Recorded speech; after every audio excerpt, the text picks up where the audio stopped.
And welcome to JMS. इस video में हम डिस्कस करेंगे क्लास 8th का chapter number 3 synthetic fibre and plastic. तो हमने फाइबर के बारे में नेचुरल एंड सिंथेटिक फाइबर को हमने डिस्कस कर लिया था हमारी लास्ट वीडियो के अंदर। तो इसके अंदर हम डिस्कस करेंगे टाइप्स ऑफ सिंथेटिक फाइबर्स को।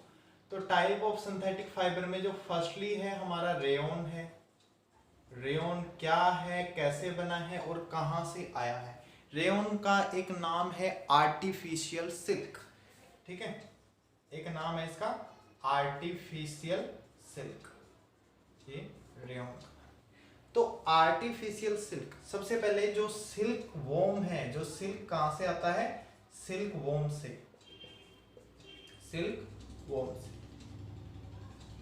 तो सिल्क वॉर्म से आया है। इसकी डिस्कवरी हुई थी इन चाइना के अंदर। चाइना में डिस्कवर्ड हुआ था 18th सेंचुरी के अंदर। वहां से मीन ये नेचुरली मैन ने जो मैन मेड था वैसे तो, बट ये नेचुरली बनाया गया था सिल्क फाइबर। तो यहाँ पे जो सिल्क फाइबर है नेचुरली बनाया गया था। इसका जो टेक्सचर है, टेक्सचर वेरी वेल था, वेल टेक्सचर था, फैशन था, मतलब इतना अच्छा डिजाइन देता था कि ये फैशन टेक्सचर था, ठीक है, अब भी है वैसे तो वेरी वेल था। धीरे धीरे क्या हुआ, जैसे ही 19th सेंचुरी आई, 19th सेंचुरी में एक न्यू डिस्कवरी हुई। 19th सेंचुरी के एंड में एक न्यू डिस्कवरी हमें देखने को मिली। अब वो न्यू डिस्कवरी क्या थी, साइंटिस्ट ने क्या किया, एक सक्सेसफुल डिस्कवरी की, एक आर्टिफिशियल फाइबर की। आर्टिफिशियल फाइबर की एक सक्सेसफुल डिस्कवरी हुई। उस आर्टिफिशियल फाइबर का नाम क्या था, रेयॉन। अब आर्टिफिशियल फाइबर का नाम रेयॉन था। रेयॉन बना कैसे, इसके बारे में हम देखते हैं थोड़ा। तो इतना आप ये डिस्कस कर रहे हो जो याद जरूर करना है इसको कि चाइना के अंदर ही डिस्कवर हुआ था सिल्क वॉर्म। तो ये रेयॉन था। जो रेयॉन कैसे बना, जब 19th सेंचुरी का एंड आया तो उन्होंने एक ऐसे फाइबर की डिस्कवरी की जिसकी प्रॉपर्टीज बिल्कुल सिल्क के साथ मिलती जुलती थी, बिल्कुल सिल्क के साथ सिमिलर प्रॉपर्टी रखता था रेयॉन, ठीक है। इसीलिए रेयॉन को आर्टिफिशियल सिल्क भी बोला जाता है। Similar properties like as a silk, ठीक है, इसकी सिल्क के जैसे ही सिमिलर प्रॉपर्टी थी। इसको ऑब्टेन कैसे किया गया, बनाया कैसे गया, इसको ऑब्टेन करने का इसका मेथड था जो वुड पल्प होता है। तो वुड पल्प को केमिकली ट्रीट किया गया। केमिकली ट्रीट, किसी भी केमिकल के साथ, कोई ऐसा केमिकल था जिससे हम फाइबर गेट करते हैं, तो उसके साथ जैसे ही वुड पल्प को ट्रीट किया गया तो हमें क्या मिला, रेयॉन मिल गया, ठीक है, हमें क्या मिला, रेयॉन मिल गया। और इस फाइबर को हमने रेयॉन बोला, या फिर हम और भी नाम दे सकते हैं इसका, आर्टिफिशियल सिल्क। तो ये स्टोरी है इसको आर्टिफिशियल सिल्क कहने की। आर्टिफिशियल सिल्क हम इसको क्यों बोलते हैं, क्योंकि जो इसकी प्रॉपर्टीज है वो बिल्कुल सिल्क के जैसे मिलती जुलती है।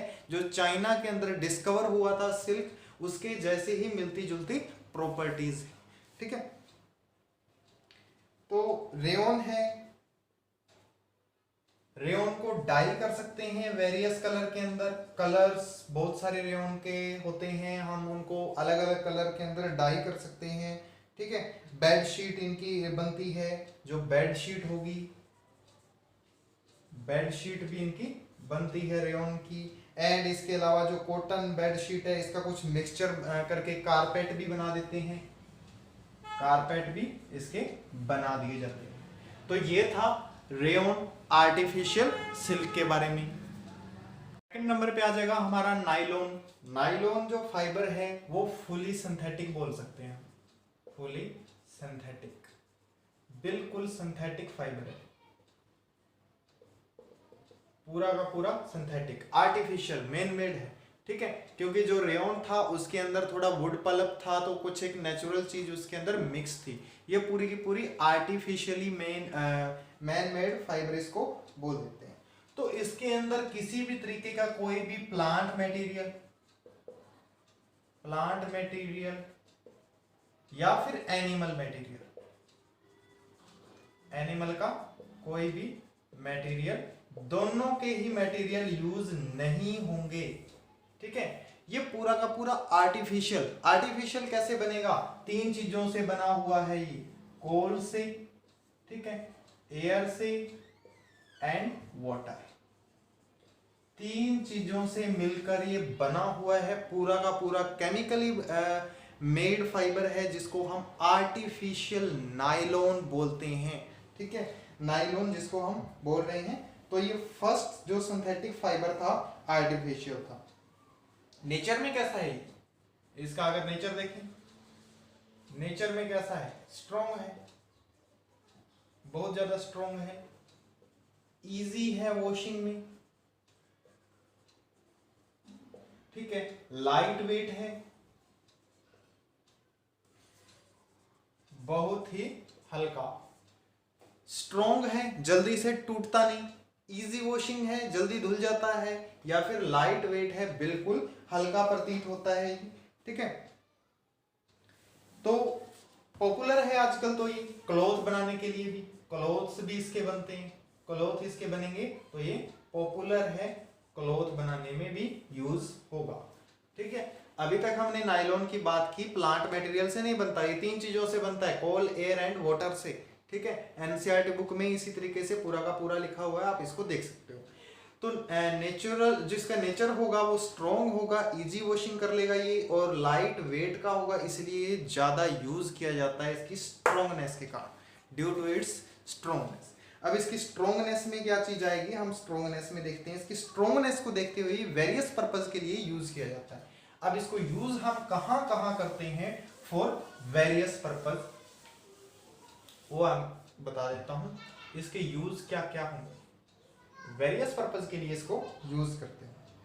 बहुत सारे आर्टिकल बनाने के लिए जो नायलॉन के काफी आर्टिकल बनते हैं ना, नायलॉन आर्टिकल बोलते हैं जिनको, उनको बनाने के लिए बहुत जगह पे यूज होता है, काफी जगह पे, जैसे कि सॉक्स, जुराबें, नायलॉन की जुराबें, ठीक है, रोप्स, रस्सियां, नायलॉन की जो रस्सी होती है बहुत ही स्ट्रॉन्ग रस्सी होती है as compared to steel. Steel से भी अगर हम उसको कंपेयर करें तो उससे भी बहुत ज्यादा स्ट्रॉन्ग मिलती है, इसीलिए जो माउंटेनियर्स होते हैं इसको यूज करते हैं, माउंटेनियर्स इसको यूज करते हैं इस रस्सी को ऊपर चढ़ने के लिए। हल्की भी है, स्ट्रॉन्ग भी है, ठीक है, और जल्दी से टूटती भी नहीं। टूथब्रश के अंदर ये यूज होता है, ठीक है। कार शीट बनाने में इसका यूज किया जाता है। इसके अलावा बेल्ट्स, जो हम बेल्ट्स पहनते हैं उसको बनाने में इसका यूज होगा, या स्लीपिंग बैग हो गई उनको बनाने में, कर्टेन्स में मेनली ये यूज होगा हमारा नायलॉन, ठीक है। नायलॉन एक स्ट्रॉन्ग फाइबर है, इसीलिए इसका यूज किस में किया जाता है? पैराशूट बनाने के अंदर।